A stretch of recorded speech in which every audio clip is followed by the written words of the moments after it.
I woke up to the sound of applause. For a split second, I thought I was still falling, wind in my ears, Blackstone Ridge vanishing beneath my feet, my three sons' faces twisted above me as they leaned in, fingers wrapped around the wheelchair's handles. "Your policy is worth $3 million, Mom," Andrew had said, almost kindly. "You should want to help us." Then the world went dark.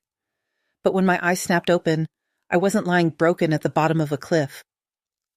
I was sitting in the front row of a ballroom in downtown Seattle, a spotlight warm on my shoulders, the Everbright Group logo glowing on a giant LED screen.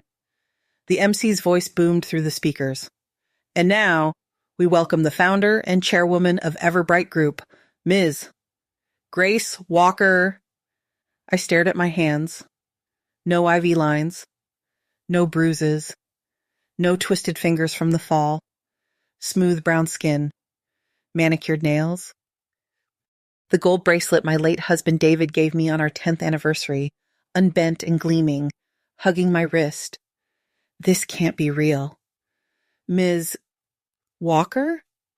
My assistant, Ethan Price, whispered at my side. "They're waiting for you. And you still need to sign the transfer documents before your speech." Transfer documents. My heart lurched. In my previous life, this was the night I had signed every share I owned over to my eldest son, Andrew, in front of hundreds of employees. The night I handed him the company David and I had built from nothing. The same son who had pushed me off a cliff for a $3 million life insurance payout. A shiver crawled up my spine. "Ms. Walker?" Ethan's blue eyes were anxious now. "Are you all right? You look pale." I swallowed, feeling the weight of 2 timelines pressing on my chest. Last time, I walked up there blindly, drowning in guilt about my age and fading energy, convinced my sons were my only security. And that blindness destroyed my daughter's life. "Give me the documents," I said quietly. Ethan handed me a leather folder. Inside was the share transfer agreement. I, Grace Walker, hereby transfer all my Everbright Group stock to my eldest son, Andrew Walker. My hands began to tremble. In the last life, after this night came everything. The accident on my husband's death anniversary, the hospital, the month-by-month care rotation, the dog kennel, the hunger, the thirst, the insults. The walk to Blackstone Ridge. The push. The void. And then, right before everything went black, my last desperate prayer. "God, if there's any justice left for a foolish mother, give me one more chance. Just one. This time I'll treat my daughter right." I closed the folder. "Ethan," I whispered, "who drafted this?" "Corporate counsel, per your instructions. You told us last month you'd transfer the company to Andrew at the anniversary gala, then retire to Florida." "Florida?" "Right." I remembered now.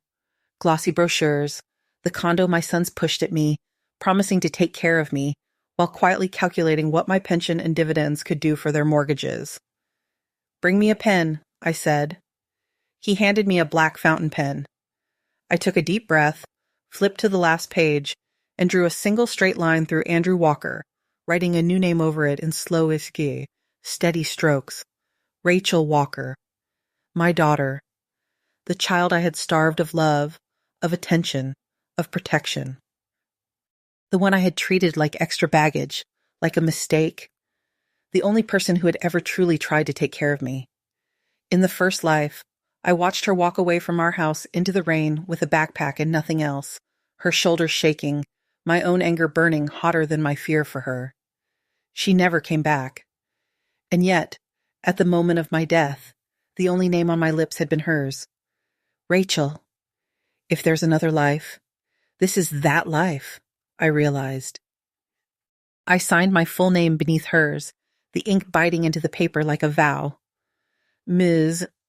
Walker," Ethan breathed, eyes widening as he saw the correction. "You're transferring everything to Rachel?" I am, I said.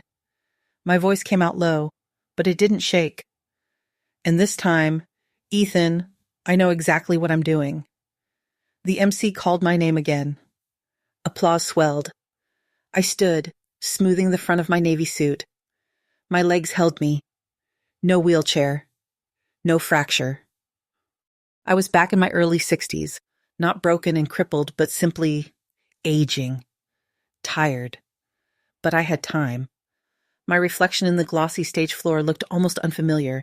Deep brown skin, silver threaded through my black hair, cut into a sharp bob, fine lines at the corners of my eyes, a compact frame held rigid by old habits of authority. I still looked like a woman used to being obeyed, just one who finally understood the cost. This time, I would not waste it. "Let's go," I told Ethan. "We have a script to change. My name is Grace Walker. In Seattle's Black business community, that name used to mean something. The woman who built Everbright. The billionaire who turned a small import business into a logistics and retail empire from Portland to Vancouver.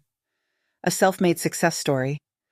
But in the privacy of my own heart, I knew another truth. I was also the woman who raised 3 sons into monsters and pushed away the only child who had a conscience. I remember the night I made that unforgivable choice as clearly as I remember any boardroom victory. It was the 10th anniversary of David's death. November rain hammered the windows of our old lakefront house outside Seattle. My sons, Andrew, Brian, and Daniel, stood beside me in the living room, their faces solemn as I laid out the family's future.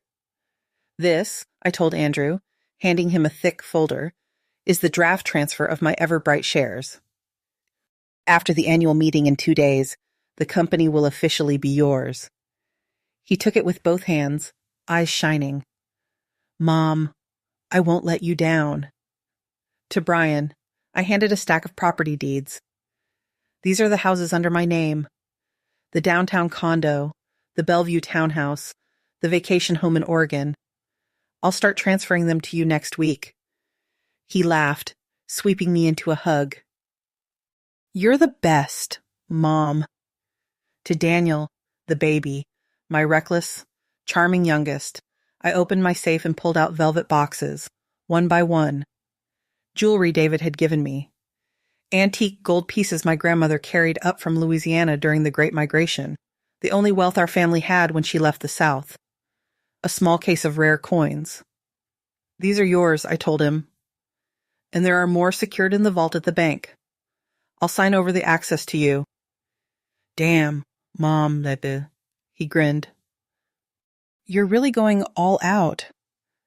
"And Rachel?" she asked quietly from the doorway. "My daughter." She was 22 then, still in college, hair pulled back in a ponytail, wearing jeans and a faded hoodie. No jewelry, no makeup, just a thin girl with tired eyes, clutching a stack of textbooks. I looked at her and felt that familiar pinch of irritation. "Rachel," I said, "you're still a student. You don't know how to run a company. These things are better in your brother's hands. They'll always be your family. They'll help you when you need it. For you, that's as good as inheriting directly." Her lips trembled. "I'm your child too," she said. "You always talk about fairness, about merit, but this isn't about any of that, is it? You just never wanted a daughter." "Watch your tone," Andrew snapped. Brian folded his arms. "You want the company? You even know what a P&L is, Rachel? Or you just want to marry some guy later and hand it all to his family?"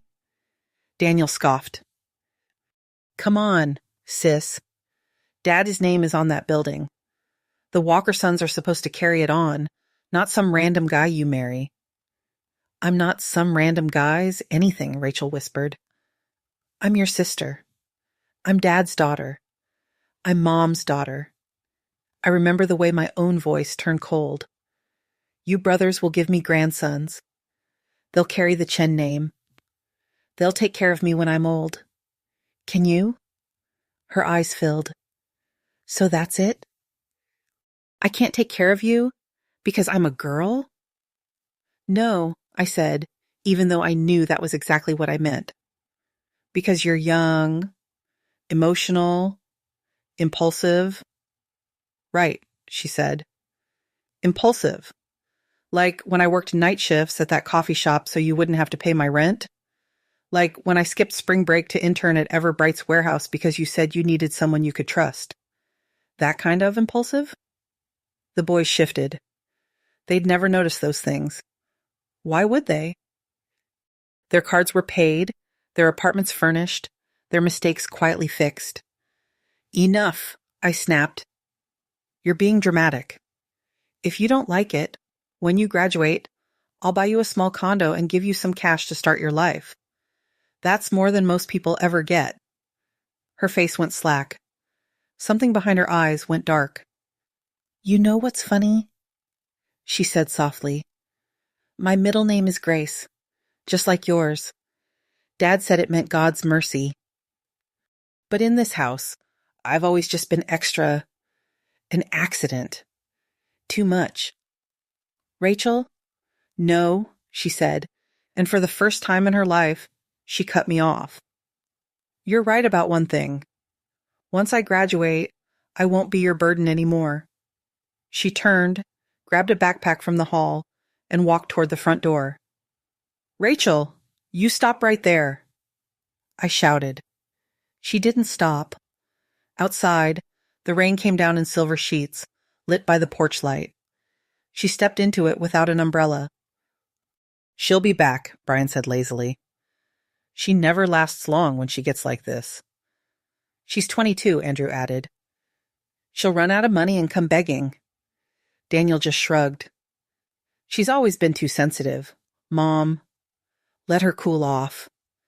I watched my daughter's figure blur in the rain, my anger a hot, righteous knot in my chest. If she wanted to punish me, I thought, then fine. I wouldn't chase her. I never saw her walk back through that door. 4 years later, on the anniversary of David's death, I almost died for the first time. In this new timeline, even as I sat under those bright gala lights, I could still feel the phantom pain of that day, the impact of the sedan, the screech of brakes, the cold taste of asphalt. It had been gray and wet, like most November days in Washington. I'd woken before dawn, lit a candle next to David's old photo on the mantel, and called each of my sons. Andrew, I'd said, today is your father's anniversary. Come with me to the cemetery? Mom, I'm swamped, he said, irritation leaking through his polished tone. I've got a meeting with investors. Text Brian. Brian said, the company's sending me to San Francisco. Mom, it's market research. You told me to be more proactive. Remember? Daniel didn't even bother with an excuse. I'm taking Crystal shopping today, he said. She's been upset lately. Can't we do this next year? So I took the bus alone. I remember the jaywalking, the rainy crosswalk, my umbrella catching in the wind. The moment I turned my head and saw the truck barreling toward me, I woke up in a hospital bed with my legs on fire and an orthopedic surgeon telling me I might never walk unaided again. You're lucky to be alive, Ms. Chen, he said. The fractures are bad. You'll be in a wheelchair for quite some time. You'll need long-term care. Family support is critical. Family. My sons gathered around me that afternoon, Andrew in a crisp suit, Brian still in his airport hoodie, Daniel in a designer jacket with Crystal on his arm. Mom, Andrew said, taking my hand, you have to be more careful. Do you know how much time I lost racing over here? I rescheduled 3 meetings. Yeah, Mom préfère, Brian added. You're really stressing me out. Crystal and I were in the middle of looking at engagement rings. Crystal squeezed his hand and gave me a pitying smile. The doctor said you're fine, right? No life-threatening injuries? That's all that matters. The doctor appeared at the doorway. Excuse me, he said. Which one of you will be handling your mother's long-term care arrangements? The room went silent. Andrew cleared his throat. Well, I'm the oldest, but I'm also running the company. I'm hardly ever home.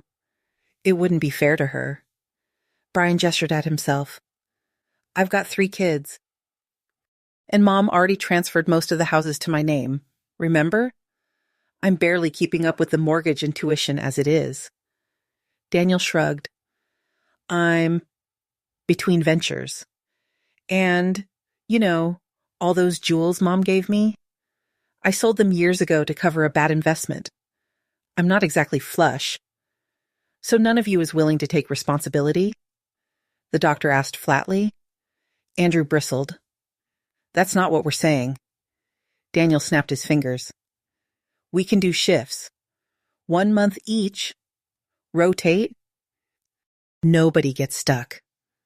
Brian clapped him on the shoulder. Now that's a fair system. We'll all pitch in. Equal effort, right? They were so pleased with their own cleverness that they didn't see my expression at all. I, Grace Walker, who had nursed them through fevers, who'd stayed up sewing Halloween costumes when the babysitter forgot, who'd spent 10 years building a company so they would never have to wait tables or scrape for rent, was now an obligation to be divided like a utility bill. And I didn't stop them. I should have. But at that point I still believed they would come through. That I was overreacting. That their selfishness was just youth. So I agreed. The first month, at Andrew's house, they fed me boiled vegetables and flavorless oatmeal per the doctor's orders, while ordering steak and takeout in front of me. Mom, protein isn't good for your recovery at your age, my daughter-in-law said as she sliced into a medium-rare ribeye. You should eat light. At night, she parked my wheelchair just outside their bedroom so I could hear every argument they had about this dead weight your mother has become. The second month, at Brian's, they put my bed in the hallway because the kids need their rooms, left me in soiled clothes because laundry is for weekends, and complained every time I asked for water. You drink so much, my daughter-in-law snapped once, dumping a cup over my head when I wouldn't stop asking. You just want to make me get up and help you to the bathroom. Do you think I'm your servant? The third month, at Daniel's, was the worst. He and Crystal had already transferred my rental properties into her name. They hinted that my old jewelry wasn't enough, that the coffin money I kept, my last emergency savings, about $100,000, should really be invested. Mom, there's this online fund, Daniel insisted, eyes bright with the fever I once mistook for ambition. Minimum return 10 times. You're just sitting on that cash. Let me use it. I'll double it in a month. No, I said. That's my last safety net. I'm not giving it to you. His smile snapped. You don't trust your own son? I didn't answer. Later that night, loan sharks came to the house, huge men with tattoos and dead eyes, led by a man who called himself Tiger. They dragged Daniel out into the yard and beat him while Crystal screamed and the kids cried. I watched from my wheelchair, shaking. Your son owes us $300,000, Tiger told me when I ordered them to stop. Online gambling. Ms.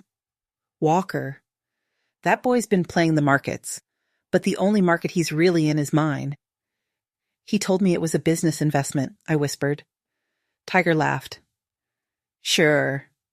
If by business you mean casinos without windows. I paid some of the interest off out of sheer panic. I thought that was the bottom. I was wrong. The true bottom came a week later, when I overheard Daniel on the phone, sobbing. Give me 3 more days, he begged. My mom has a life insurance policy for $3 million. She's old, in a wheelchair. It won't be hard. I didn't want to believe it. But I heard Andrew's voice later that night in the living room, low and deadly serious. We do this once, we're free forever. Debt gone, company reclaimed, houses safe. She's barely living as it is. She'd wanted to help us. Brian, we split it 3 ways, $1 million each. We deserve it after everything she put us through. Daniel, we take her to Blackstone Ridge this weekend. She loves that place. 1 push. Wind and rain do the rest. I sat in the dark hallway, my hands frozen around the wheel rims, my legs useless lumps of flesh under the blanket, listening to my sons calmly plan my death. My sons. The next morning, they came to my room smiling. Mom, Andrew said gently, We were thinking you've been cooped up too long. Let's take you for a drive. Remember how you used to love Blackstone Ridge? I smiled back. I went. I even let them lift me into the SUV without a fight. Call it denial. Call it morbid curiosity. Call it the last, pathetic hope that a mother always clings to, that maybe, at the last second, they'd change their minds. They didn't. Standing at the edge of that cliff, wind whipping my hair, rain needling my face, I stared out at the dark pines and heard them confess everything. Andrew admitted he'd sabotaged raw materials at Everbright years earlier to make me look incompetent, forcing my early retirement. Brian confessed he'd never had an investment project at all, just endless gambling, fueled by my bailouts. Daniel screamed that I'd made him this way, shoving money at him instead of love, buying silence instead of listening. You did this to us, Andrew said. You chose to spoil us. And you chose to treat Rachel like trash. That's on you. We're just taking what's ours.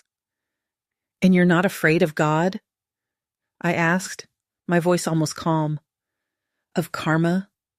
Of anything? Lightning? Brian sneered.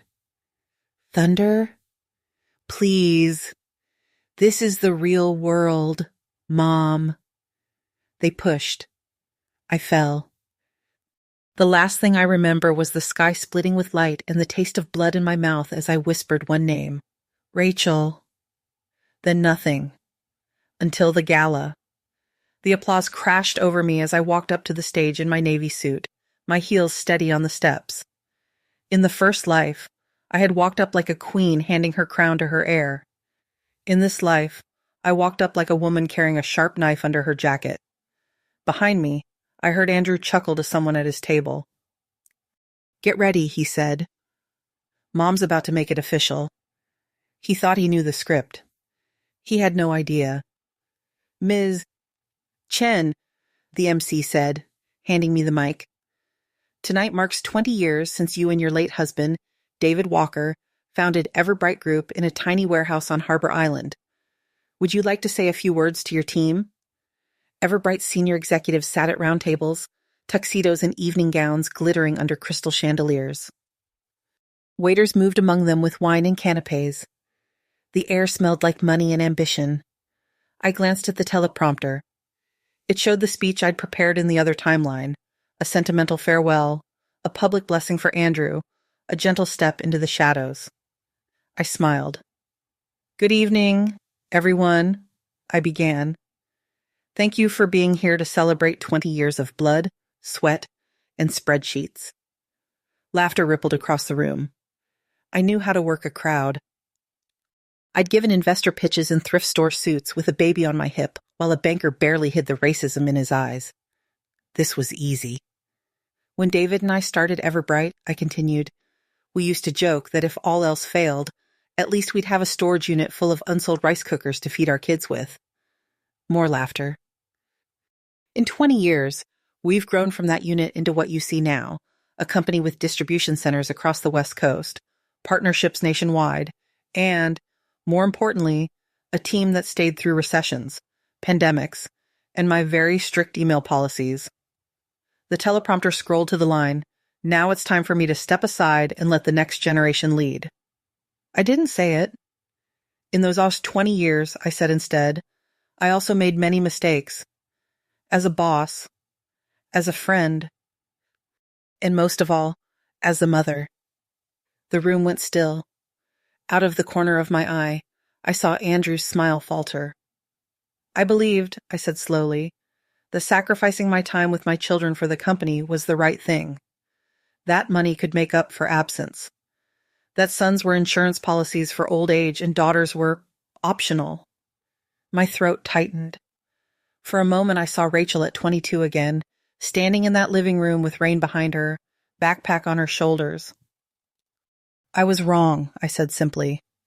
A murmur moved through the audience like a breeze through grass. Tonight, I was supposed to announce that I'm transferring all my shares to my eldest son, Andrew, I went on. I even had the documents prepared. But just before I came on stage, I changed my mind. Now Andrew stood up. "Mom." "Sit down," I said without looking at him. He froze. "The person who will inherit Everbright," I said, "is the one who has the ability and the conscience to carry it forward. Not the one who happens to be born male. My late husband would agree with me on that." I lifted the signed transfer document so the cameras could see the name I'd written. "Effective today," I said, "I, Grace Walker, transfer all my Everbright Group shares to my daughter, Rachel Walker." The room exploded. Executives gasped, some applauding cautiously, others whispering behind their hands. Andrew stormed toward the stage. "This is a joke, yay," he said, grabbing the edge of the podium. His voice carried through the mic. "She's not even here. You're humiliating me in front of the entire board for a daughter who walked out on you." "So you do remember she exists," I said coolly. "That's progress." One of the older board members, a man named Parker who'd been with us since the warehouse days, rose from his seat. "Grace," he said, "have you thought this through? A female CEO? The markets?" "The markets," I cut in, "care about profit, not chromosomes. We're in Seattle, not the 1800s. Laughter, half nervous, half delighted, skated around the room. "As for you, Andrew," I added, turning toward him, "you might want to sit down before you hear the rest." "The rest?" he demanded. I smiled, and in that smile I felt 20 years of self-delusion peeling away. "If there's one thing I learned," I said into the microphone, "it's that second chances are only useful if you use them to tell the truth." I looked at Ethan. "Play it," I said. Of course, in the first life, I didn't have a recording. I had only my word against my son's, a mother's accusations, discredited as hysteria, dismissed as bitterness. This time, I had something better. When I woke up in this timeline, sitting in that gala chair with my heart pounding and the future rushing at me from two directions, I realized I'd been given more than just a do-over. I'd been given knowledge. I knew which suppliers Andrew had colluded with to dilute raw materials, risking our customers' safety while lining his own pockets. I knew which fake investments Brian had poured his money into, and which jewelry shops Daniel had quietly pawned my pieces at, long before he cried business failure. I knew which bar Crystal had worked at, which men she'd conned with fake pregnancies, which clinics held her test results. I knew Tiger's full name. Most importantly, I knew exactly how my sons would talk when they thought I was helpless. So 2 weeks before the gala, while the caterers were still arguing about dessert options and the PR team was planning my graceful retirement video, I called Ethan into my office and closed the door. "I need you to do something for me," I said. "Off the record. Off the HR books. Entirely between us." He hesitated. "That sounds ominous, Ms. Chen?" "It is," I said. "Ethan, how long have you worked for me?" 13 years, he said. "I started as your assistant at the warehouse. You promoted me when we opened the Tacoma hub. You know that," he added, baffled. "I know," I said softly. "And in those 13 years, have I ever been unfair to you?" "Uncompromising, yes," he said. "Unfair?" "No." "Then I'm going to ask you to trust me." I opened my desk drawer and took out a small black device. "This," I said, "is a body cam. I want you to help me set it up. And I want our security contractor to install audio recorders in my SUV and in the lake house living room. Legally, of course, signage, consent where required. But there are conversations coming that I need documented." His forehead creased. "Ms. Chen, what's going on?" "My sons are going to try to kill me," I said. The words felt strange and familiar on my tongue at the same time. Ethan stared at me. "That's a serious accusation." "I know, and I can't prove it. Not yet.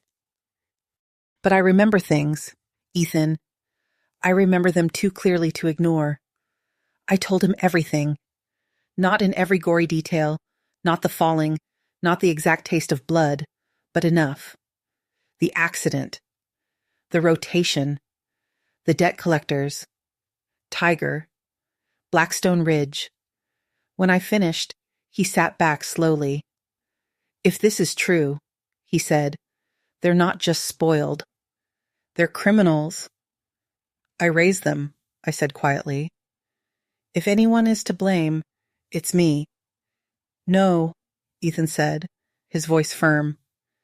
You gave them opportunity. You didn't put greed in their hearts. He hesitated, then leaned forward. All right. I believe you. I'll get the cam set up. Talk to legal about signage in the SUV. We'll keep it discreet. Thank you, I said. We worked fast. I pretended nothing had changed. I still met with Andrew to refine the transition plan, still let Daniel whine about his cash flow problems, still listened to Brian complain about private school tuition. But this time, when Andrew suggested consolidating suppliers, I made him put his recommendations in writing. This time, when Daniel begged for a small loan, I asked him to bring the investment prospectus. This time, when Crystal came to kiss my hand and call me Mom, I asked Ethan to run a background check so thorough that even her first fake ID in Vegas popped up. And at night, alone in my room, I pulled out my old jewelry boxes and looked at each piece, not as wealth, not as status, but as ashes and proof. In the last life, they had turned my boys' eyes into coins. In this one, they'd help put those same boys behind bars if they insisted on walking that path again. The night before the gala, I did something else I'd never done before. I knelt by my bed and prayed for my daughter. Rachel, I whispered into the quiet room, I don't know if you're in Seattle or New York or halfway around the world. I don't know if you hate me, or if you've moved on, or if you're even alive in this timeline. But if I get another chance with you, I swear, I won't waste it. I fell asleep like that, my knees aching, the gold bracelet cool against my skin. The next morning, Seattle woke under clear blue skies. The same morning, I walked into the gala and said my sons' names for the first time not as heirs, but as suspects. Back in the ballroom, Ethan tapped his tablet. The massive screens on either side of the stage flickered from the ever-bright logo to a still image, the interior of my SUV, my sons' faces in profile. The room hushed. This is from 3 nights ago, I said. On our way back from visiting David's grave. Andrew spun toward me. You recorded us? That's illegal. The SUV has posted signage, I said. Everbright policy. You approved it as COO, remember? For security purposes. A few executives who remembered the memo chuckled nervously. The video started. On screen, I sat in the front passenger seat, quiet, looking out at the windshield wipers sweeping rain aside. The camera's angle from the dash caught all 3 boys clearly in the back seat. Mom's insurance is $3 million, Andrew's recorded voice said. 1 accident and we're free. Gasps. Blackstone Ridge is perfect, Brian said on the screen. Guardrails are a joke. Wet roads, wheelchair, oops. Come on, man, Daniel's recorded voice laughed. We're doing her a favor. You heard the doctor. She's never walking again. She doesn't want to spend 20 years in a diaper. The room erupted. People I'd known for decades, warehouse managers, accountants, marketing VPs, turned in their seats to stare at my sons in horror. Deepfake, Andrew shouted over the noise. It's fake. She's trying to frame us. Mom, what the hell is wrong with you? Language, I said mildly. There are interns present. Laughter bloomed, a little wild, a little shocked. This, I added, isn't the only recording. I nodded at Ethan again. The next clip showed my living room, my battered wheelchair parked in the corner, my son silhouetted in the lamplight. Look, Andrew, Brian said, pacing. We split it 3 ways. We pay off Daniel's gambling. We patch the holes you blew in the supply chain. We refinance the mortgages. Everybody wins. You think Rachel deserves any of this? Andrew snorted. Miss Extra Credit ran off because she couldn't handle Mom making tough calls. She'll survive. Laughter in the video. Silence in the room. You're not just talking about money, Daniel said on the screen. You're talking about killing her. Stop being a coward, Andrew snapped. She raised us for this. We're her retirement plan. That's what she always said, right? My sons will take care of me. Well, we're taking care of her problems. The video ended. For a moment, no one moved. Then Parker, the old board member, slammed his palm on the table hard enough to rattle the china. Get security, he barked. Now. Guards appeared from the corners of the room like they'd been waiting, which, of course, they had. Andrew turned white. Mom, he hissed, you're going to ruin us.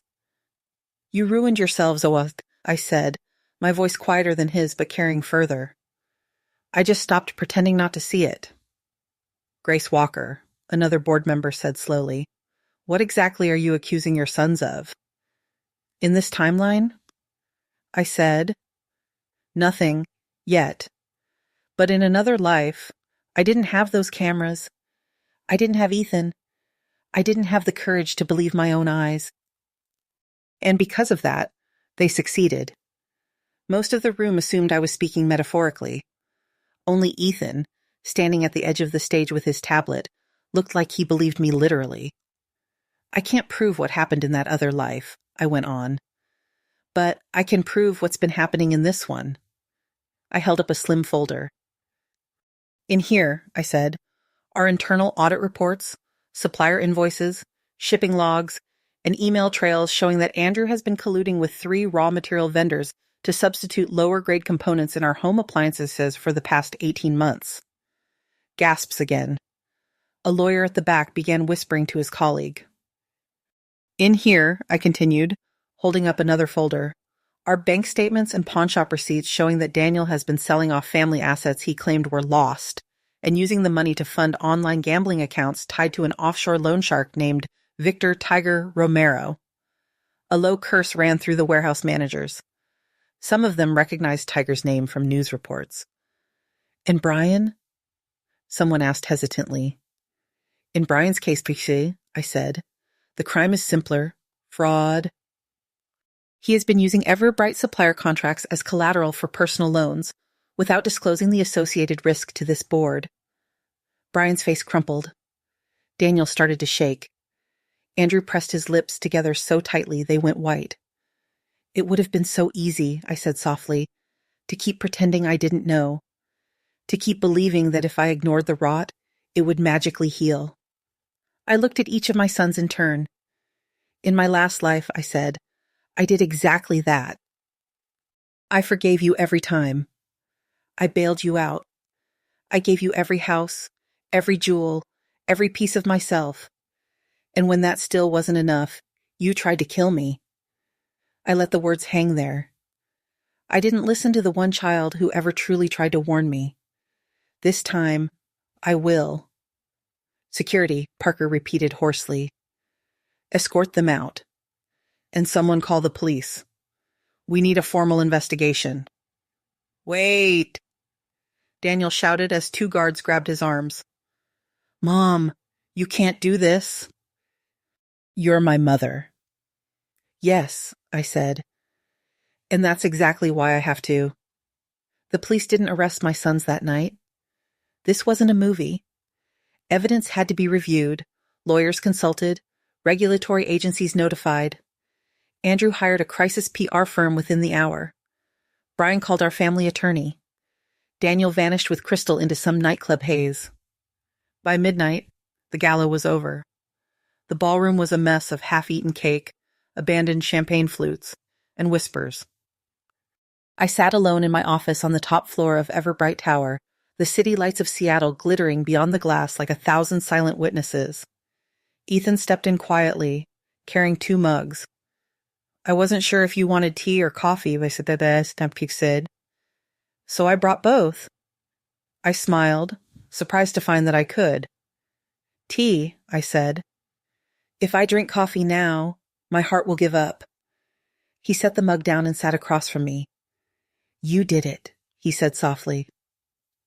You actually did it. Ask me again when the SEC finishes with us, I said. Or when my sons are in handcuffs instead of hiding behind lawyers.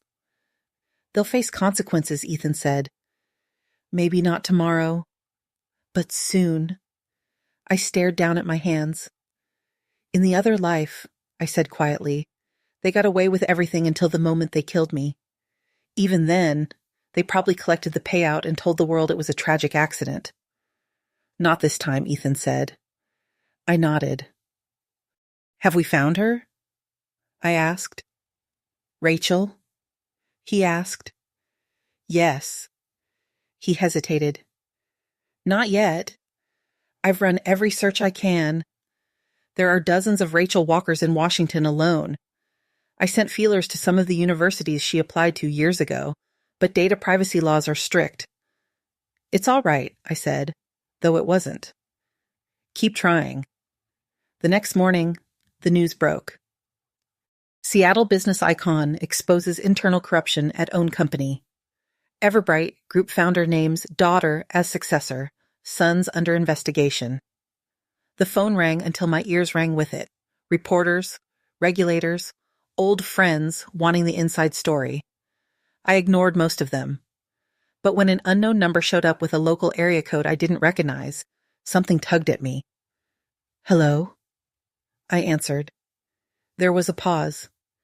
Then, softly, Mom? My heart stopped. Rachel? I whispered. Silence stretched.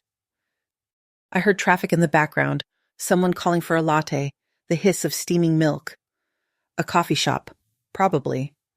She used to spend half her life in those, studying between shifts. I saw the news, she said finally. About the recordings. About the board meeting. I see, I said, my throat tight. You really gave me the company? She asked. Yes. Why? The question held 20 years of hurt. Because it's yours, I said simply. It always should have been yours. Because you're the only one who earned it. And because I'm trying, however late, to be worthy of being your mother. Silence again. Rachel, I said, where are you? Let me come to you. I'm outside, she said. I stood so fast my chair rolled back and hit the wall. Outside where? Outside Everbright Tower, said she said. On the sidewalk. I wasn't sure if I'd actually call. I just wanted to see if the building would feel different now that it's supposed to be mine. I ran. I didn't wait for Ethan. I didn't wait for the elevator to obey its usual calm speed. I hit the lobby doors with my shoulder and burst out into the brisk Seattle air, my heart hammering like it hadn't since I was 25 and begging a banker for a loan. At first, I didn't see her. Then a woman in a navy raincoat turned, her dark hair tucked into a low bun, a messenger bag slung over her shoulder. She was holding a to-go cup in one hand and her phone in the other.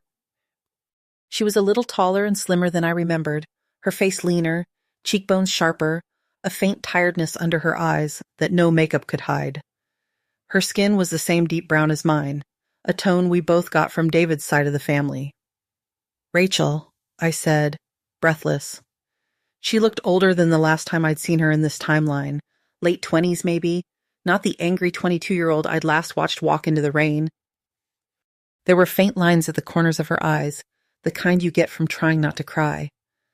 Hi, Mom, she said.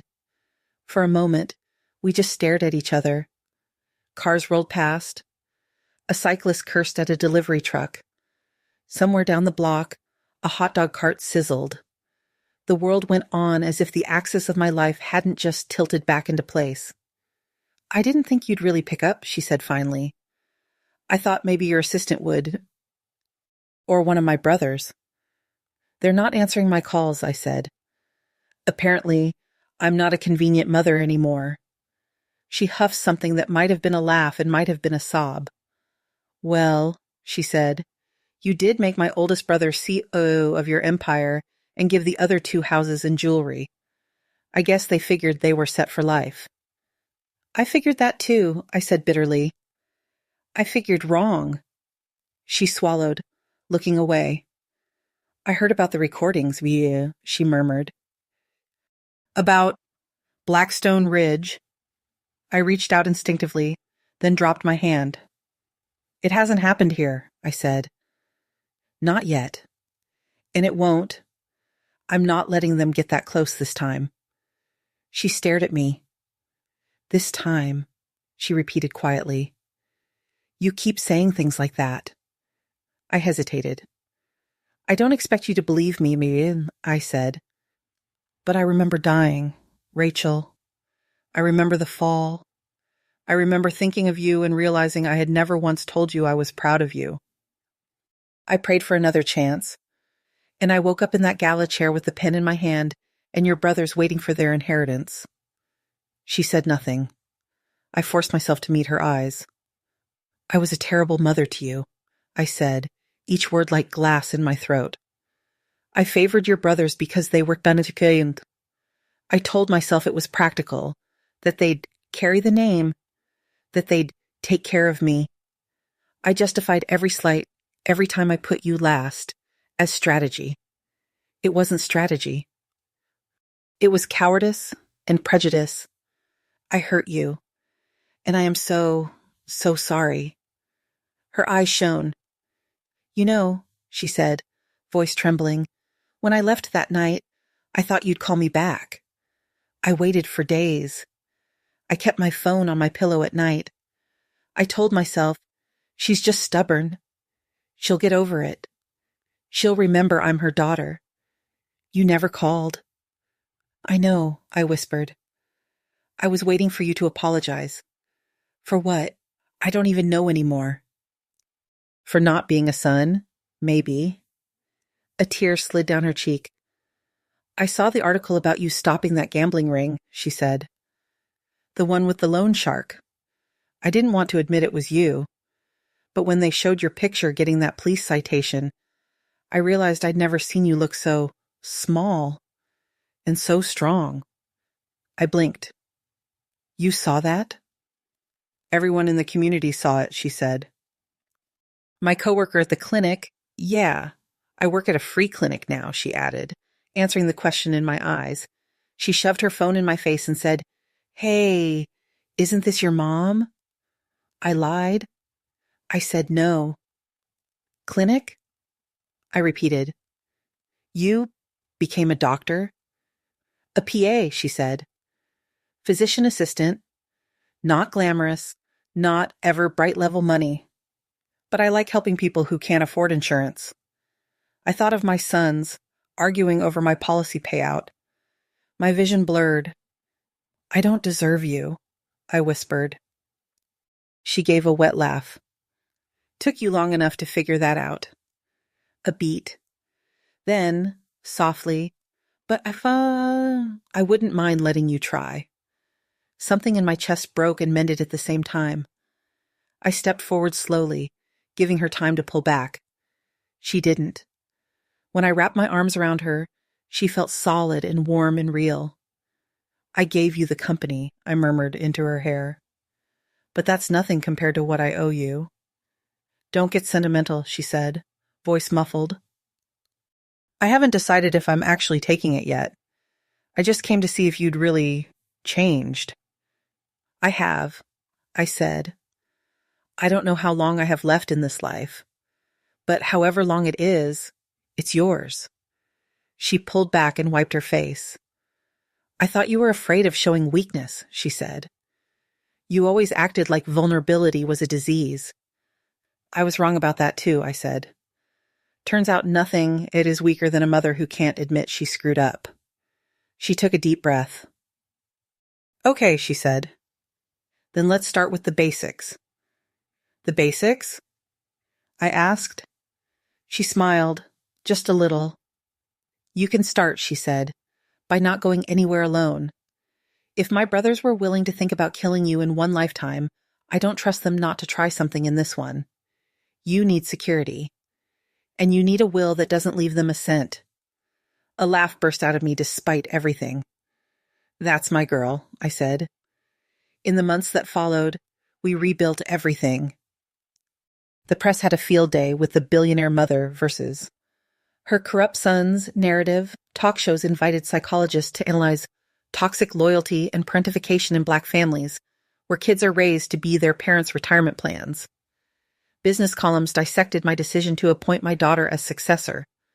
Everbright's stock dipped, then steadied, then began to climb again as customers realized we were serious about cleaning house. The investigations weren't quick. The SEC pored over Andrew's emails and contracts. The FBI took an interest in Tiger's online gambling operation, especially after I handed them everything Ethan and I had collected in both timelines combined, every username, every wire transfer, every shell company. Local police interviewed loan shark victims. Some of them recognized Daniel's name, remembered him swaggering in with my jewelry and leaving with cash. Brian's collateralized contracts turned out to be even worse than I'd thought. He'd been promising banks access to Everbright's receivables without disclosing the risk to the board or to me. Rachel came to the office in the evenings after her shifts at the clinic, sitting across from me at my big mahogany desk as we went through decades of files together. "You built all this," she said one night, flipping through old photos of me and David in hard hats at the first warehouse. "Why was I never allowed to see it?" "Because I was stupid," I said. "Because every time you showed interest, I told you to go help your brothers instead." She shook her head. "Well, that's over. Hand me the operating budget." She wasn't a finance prodigy. She wasn't a natural CEO who magically understood everything. She stumbled. She asked questions. She made notes. But she listened.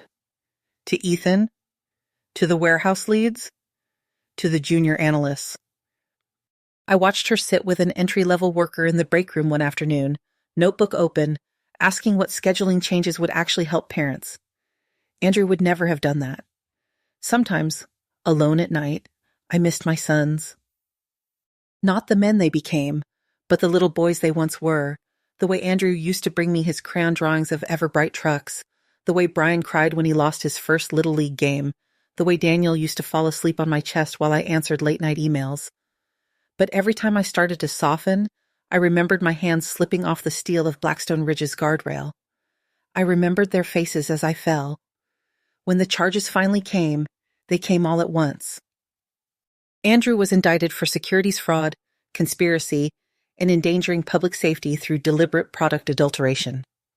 Brian faced charges for bank fraud and making false statements on financial documents. Daniel was hit with wire fraud, aiding and abetting an illegal gambling operation, and, thanks to Tiger's very eager cooperation deal, conspiracy to commit extortion. None of them was charged with attempted murder, not in this timeline. We never let it get that far. The recordings, when handed to the DA, were deeply troubling, but without a concrete attempt. They were evidence of intent, not action. Still, the judge didn't like what she heard. At sentencing, she looked at them over her glasses and said, "Most people who walk into my courtroom pleading for mercy from their mother have stories about poverty, about desperation. Yours is the opposite. You had everything, and you tried to turn the woman who gave you that into a retirement plan you could cancel." She gave Andrew 10 years. Brian got 7. Daniel got 5, with mandatory rehab and financial literacy training. When it was over, they were led away in orange jumpsuits, shackles clinking. "Mom!" Daniel shouted over his shoulder. "You did this to us." "No," I said calmly from the front row, Rachel's hand cool and steady in mine. "You did this to yourselves." Outside the courthouse, reporters swarmed. "Ms. Chen, do you regret turning in your sons?" "No," I said.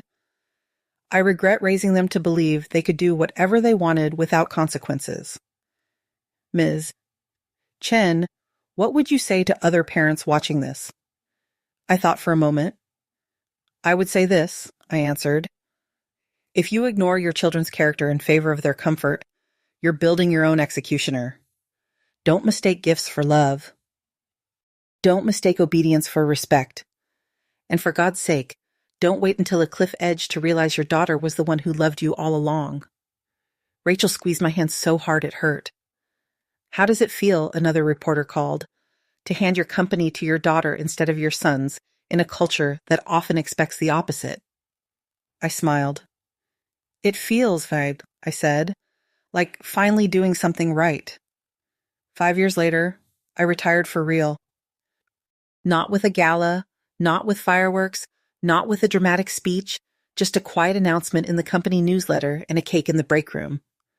By then, people didn't call me Ms. Chen, CEO of Everbright, anymore. They called me Rachel's mom. Everbright had grown under her leadership, not explosively, not recklessly, but steadily. She expanded our low-cost appliance lines into underserved rural areas. She partnered with clinics like the one she used to work at to offer discounted products to low-income families. She got married to Evan Miller, a doctor she'd met at the clinic. They had a small wedding in a park overlooking Puget Sound. No country clubs, no chandeliers. Just sunlight and sea air and the sound of seagulls fighting over someone's dropped sandwich. At the reception, Evan clinked his glass. "I have something to say about my mother-in-law," he announced, grinning. I groaned. "Evan, no." "Yes," he said. "When Rachel first told me about you, she said, 'My mom is the scariest woman I know.' She once negotiated a contract in 3 different languages while feeding my brothers grilled cheese and yelling at a supplier on mute." Everyone laughed. "But then," he continued more softly, "she said, 'If she ever decides to love you, you're the safest person in the world.'" My eyes stung. "I'd say she decided," he finished, looking at me. "So, thank you for loving Rachel enough to change." After they left for their honeymoon, I moved into a smaller house near the water. Not a mansion, not a penthouse, just a cozy 2-bedroom with a small garden where I could grow tomatoes and basil and feel dirt under my fingernails instead of polished conference room tables.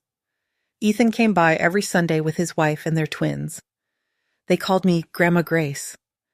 I pretended not to cry when they barreled into my arms. Sometimes, when the weather was good, Rachel drove me out to Blackstone Ridge, not to the cliff itself, but to a lookout point a safe distance away. "Still scared of heights?" she teased.